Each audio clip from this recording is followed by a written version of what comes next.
impamvu ki zitumye umuntu bugabanuka mu bantu, ariko ni ukuri dusenga Imana duha ubwenge bwo kugira ngo ubwo bumuntu bushobore kongera kuba mu bantu. Icya kabiri, mwebwe bantu bahemukira bagenzi banyu, batuma ubumuntu bubaye ikibazo mu bantu, ukaba wiyiziho kuba intandaro. Nanjye ubwanjye nivugaho, uwaba avuga ati hari ikintu cyo wankoreye nanjye kigaragaza ko nta bumuntu ufite muri wowe, icyampa nkakimenya, ariko wenda kirahari, njye mbasabiye imbabazi hano. Nawe rero muntu ushobora kuba uzi icyatuma cyose waba warabangamiye umuntu ugatuma yifuza yumva nta mpamvu yo kongera kugirira neza umuntu uwo ari we wese, Imana igufateho ubisabire imbabazi. Niba ari amafaranga yafatiye amusubize, niba ari inka ze zifata uzimusubize, niba ari imitungo yifatiye imusubize, niba ari inzu yifatiye imusubize. Icyo ari cyo cyose cyaba cyaratumye warabangamiye no muntu akumva ko umuntu kugira ubumuntu muri we ntacyo bikimaze, akwiye kwimenya nawe ukimenya. Ni ukuri Uwiteka agufateho, agushoboze, aguha imbaraga zo kugira ngo umusange, umusabe imbabazi kandi umusubize ibye, urebe ukuntu Imana ikugirira neza. Naho ubundi ntacyo nawe ubwo bizakumarira. Njye nkunda kubwira abantu, wamuhemukira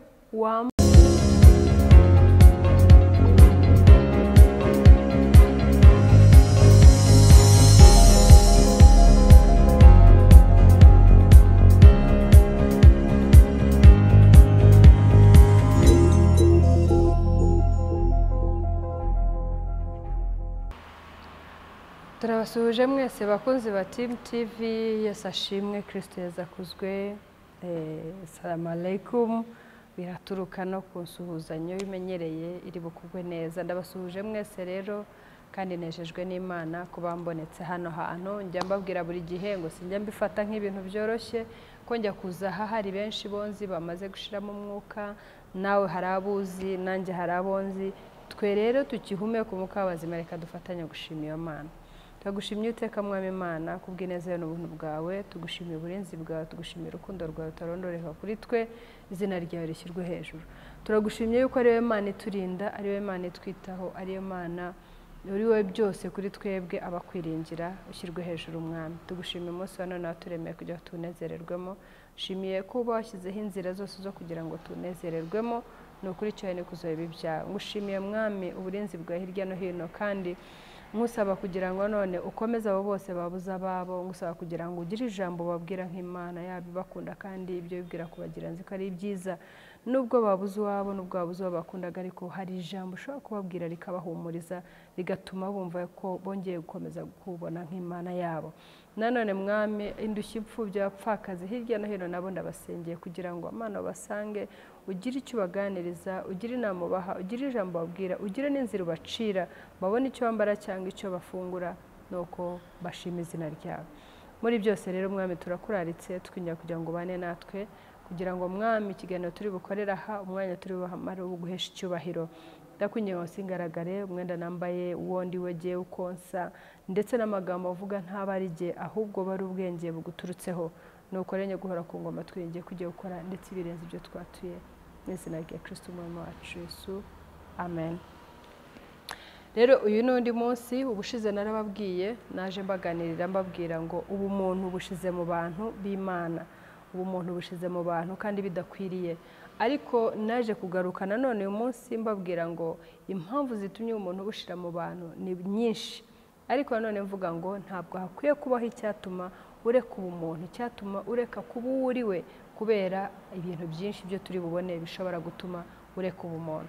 Dufite impamvu zigera muri zingahe turi burebeho zituma umuntu atakaza ubumuntu, ariko je naje kuransanga ko ntabwo bikwiriye, ntibinakwiriye namba rwose kuvuga ngo kubera ikintu cyo cyatumye ndeka ubumuntu. Ariko impamvu zo zirahari nyinshi cyane kandi zibabaza abantu, zitumye abantu bareka ubumuntu. Kera habagaho ubufatanye mu bavandimwe, ugasanga nta muvandimwe, nta mwana w'umuvandimwe ubuze uko yiga, nta mwana w'umuvandimwe uraye ubusa, nta mwana w'umuvandimwe wambaye ubusa. Kubera iki? Kubera yuko umuvandimwe afite. Icya kabiri, nta muntu wajya kugenda ngo bumwirireho abura harara kandi ari maca ku mago. Ariko kuri ubu ngubu ibintu bibaye ibindi. Kera nanone nta muntu wajya gukena, abaturanyi bakize, inshuti zikize, abavandimwe bakize, niba ari inka ntawajya gukena.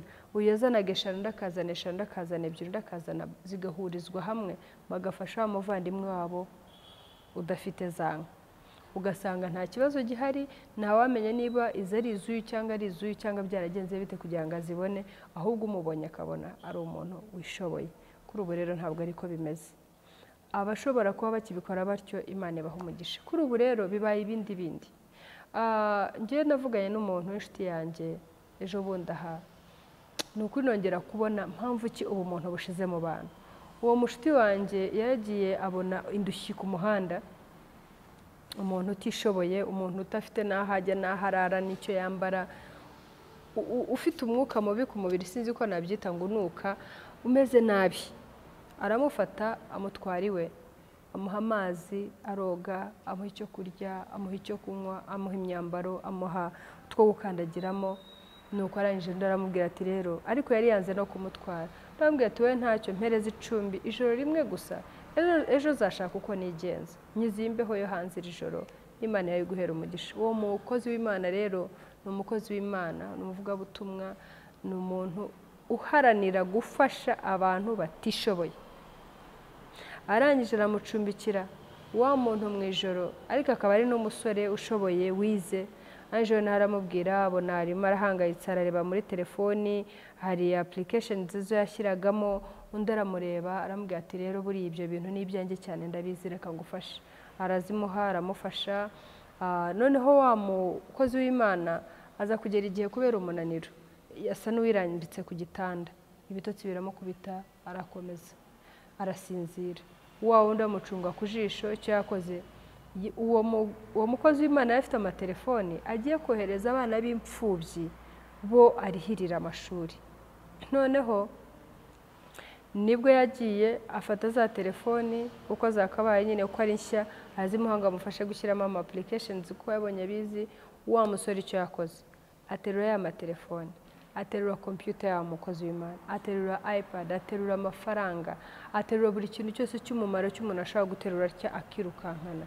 Arangije muri iryo joro arasohoka aragenda.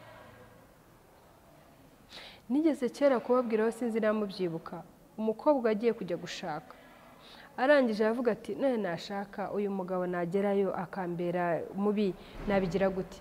Afata inzu ye ayandika kuri musaza we, aravuga ati musaza wanjye, at least mu bantu bampemukira musaza wanjye ntarimo, niwe nizera. Afata yanza ayimwandikaho.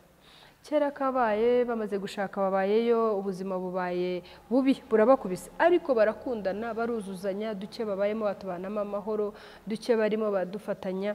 Noneho icyo yakoze aravuga ati reka rero aho kugira ngo nkomeze kwicwa n'ubukene, reka nsubire inyuma noneho njye kureba ya nzu, byibuze tuwe mu nzu tudakodesha ngo batwirukane mu nzu. Reka noneho at least ngende mwaka iriya nzu twicaremo, iyo dusonza byibuze dusonzere mu nzu yacu, aho twajyaga turundarunda turwana no gukodesha, turi buyafate tuyashakemo ibidutunga. Niko byagenze.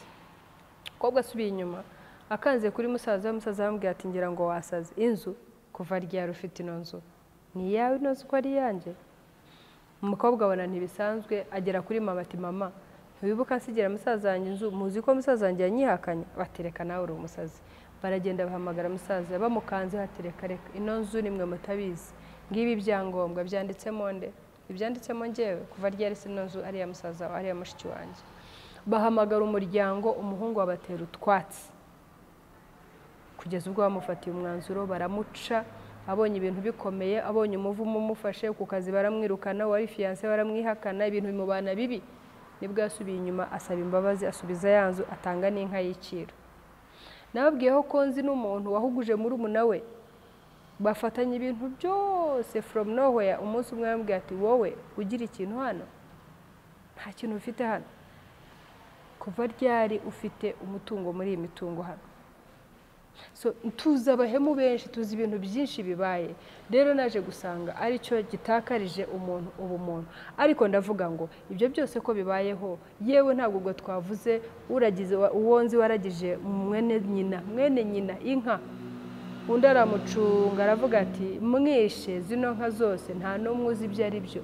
byahwaniramo aramwica n'inka zose arazigarurira ubwo nibyo tuzi nibyo jewe nzi ibyo uzi birahari n'ibyo undazi birahari nyuma y'ibyo byose kubimenya rero turavuga ngo ese ubwo tubigenze gute tuvuge ngo ubumuntu burarangiye tubivemo tubyihorere tubinyamaswa nigunge hari amenya kanje umenya kawe niwicwa n'inzara ikwice umwana we nicwa n'inzara imwice nabura uko yiga nkwihorere nkurebe nkutakuzi ese tugiye mu bumana tugiye mu ishusho y'Imana yaremye abantu ikabarema mu ishusho yayo ibyo bintu murumva bikwiriye njye nibuka ukuntu Yesu yabwiye abamutocaringaga bamwicaga nabi noneho arahindukira ababwira ati ahibwira Imana abwira papa we abwira data wa twese wo mu ijuru ati bababarire kuko batazi icyo bakora intumwa za Yesu zitotezwa nazo nuko byagenze Yohana baramutoteza Batolomayo baramutoteza umva bose intumwa za Kristo uko tuzizi barasozaga n'abavuga irya jambo sebuje yavuze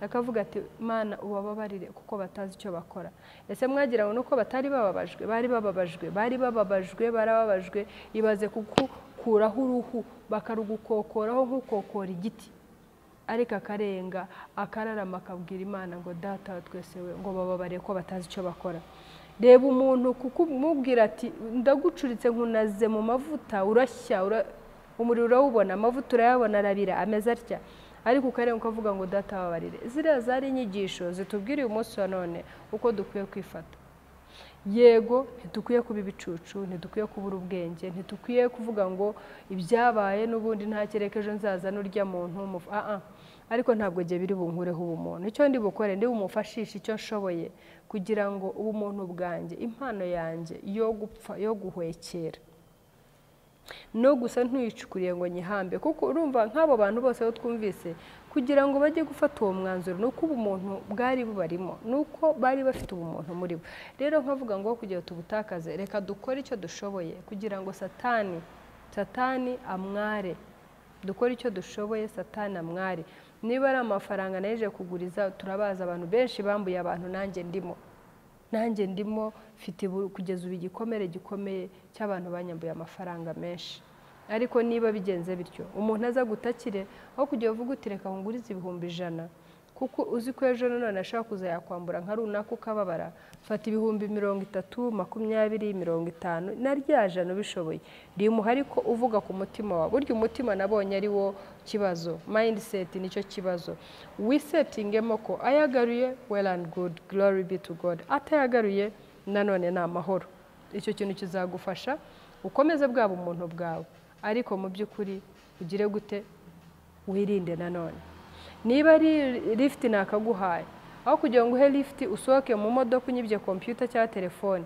ndi bufate ko ni bwabo umuntu bundimo umutima uri bundye ningucaho nkabona ndi bufate igihumbi nkubwiye ni rero akiri iki gihumbi utega kamoto ariko bwabo umuntu bwanjye mbugumane wa mugisha Imana yanteze hariya mwugumane mwakire aho kugira ngo satana wundiganye kuko satana yaturiganije kubera abo bantu baduhemukiye nigeze kubabwira abantu nacumbikiye mu nzu havamo umwe anyiba amadolari 700 nyuma y'amezi menshi mbana nawe mu nzu nyuma y'amezi menshi muhesheje akazi nyuma y'amezi menshi tubanye nk'abavandimwe ariko ararenganye amadolari 700 no kuvuga iki rero ntabwo uyu munsi ubu muntu giye buzanshiramo kubera yuko wa muntu yamemukiye si uwo wenyine nababwiye ko hari benshi cyane umuntu ibuzanshiramo ikimana izanshoboza nuko mu bwenge kugira ngo nshobore gukomeza kubana na buri muntu amahoro kandi nanone satana atariganije umugisha wanjye kuko ikiganza gitanga ni nacyo kiganza cyakira ikiganza iyo gifunze gutya nayo babwiye nta kuntu gishobora kwakira nibishoboka nigeze kubabwira umugore wagiriye neza umukozi w'Imana wagiye umugana none haragenda Eliya umuhanuzi niba mumuzi aramugana undi umupfakazi yarasigana tuvuta duke n'agafu gake ariko umunsi yemeye akumva igigisha muhaye akumva amagambo amubwiye akarekura arekuye gutya gusa niho hakomotse kuba umukire wo muri ako gace agatungisha benshi ari amavuta yabona mu bwinshi ari yafa yibona mu bwinshi abo umukire utungishije wa mudugudu wose rero reka satana ataturiganya adatuma dufunga ikiganza cyacu burundu ahubwo tukiramburana ubwenge bw'Imana tukiramburana ubushishozi kugira ngo umugisha wacu tuwakire kandi nanone ntidutakaze ubumuntu rero nagira ngo uyu munsi mbabwire ngo ubumuntu tubonye impamvu ki zitumye umuntu bugabanuka mu bantu, ariko ni ukuri dusenga Imana duha ubwenge bwo kugira ngo ubwo bumuntu bushobore kongera kuba mu bantu. Icya kabiri, mwebwe bantu bahemukira bagenzi banyu, batuma ubumuntu bubaye ikibazo mu bantu, ukaba wiyiziho kuba intandaro. Nanjye ubwanjye nivugaho, uwaba avuga ati hari ikintu cyo wankoreye nanjye kigaragaza ko nta bumuntu ufite muri wowe, icyampa nkakimenya, ariko wenda kirahari, njye mbasabiye imbabazi hano. Nawe rero muntu ushobora kuba uzi icyatuma cyose waba warabangamiye umuntu ugatuma yifuza yumva nta mpamvu yo kongera kugirira neza umuntu uwo ari we wese, Imana igufateho ubisabire imbabazi. Niba ari amafaranga yafatiye amusubize, niba ari inka ze zifata uzimusubize, niba ari imitungo ye yifatiye imusubize, niba ari inzu yifatiye imusubize. Icyo ari cyo cyose cyaba cyaratumye warabangamiye no muntu akumva ko umuntu kugira ubumuntu muri we ntacyo bikimaze, akwiye kwimenya nawe ukimenya. Ni ukuri Uwiteka agufateho, agushoboze, aguha imbaraga zo kugira ngo umusange, umusabe imbabazi kandi umusubize ibye, urebe ukuntu Imana ikugirira neza. Naho ubundi ntacyo nawe ubwawe bizakumarira. Njye nkunda kubwira abantu, wamuhemukira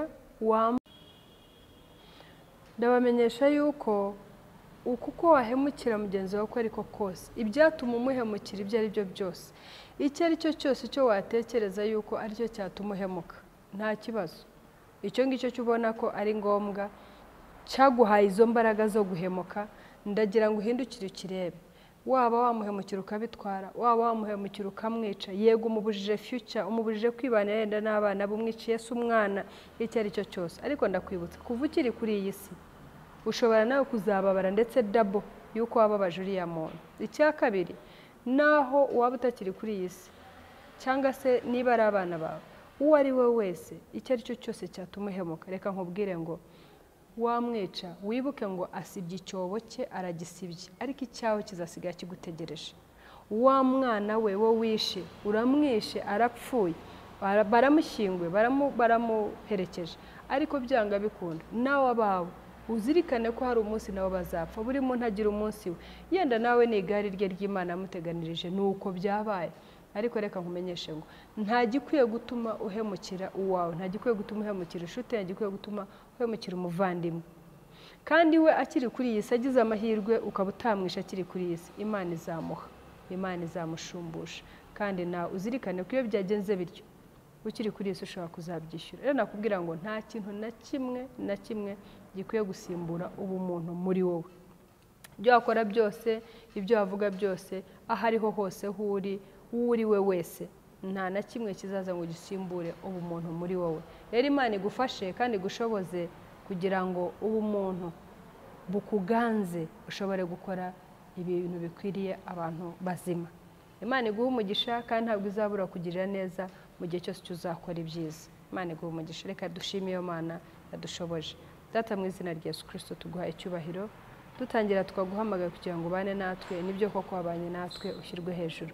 Ndagushimiye kubera ubutumwa utambukije. Mwami, ndakwinjiza kugira ngo uwo ari we wese waba waragiriwe nabi n'umuntu mugenzi we, akaba afite iyo ntimba, akaba afite ako gahinda, umusange muri aka kanya nyaguhora ku ngo mugire icyo ukora cyakururutsa umutima we, cyatuma yumva hari impamvu yo kongera kugira umuntu muri we. Erega Data, twabonye ko hari impamvu nyinshi.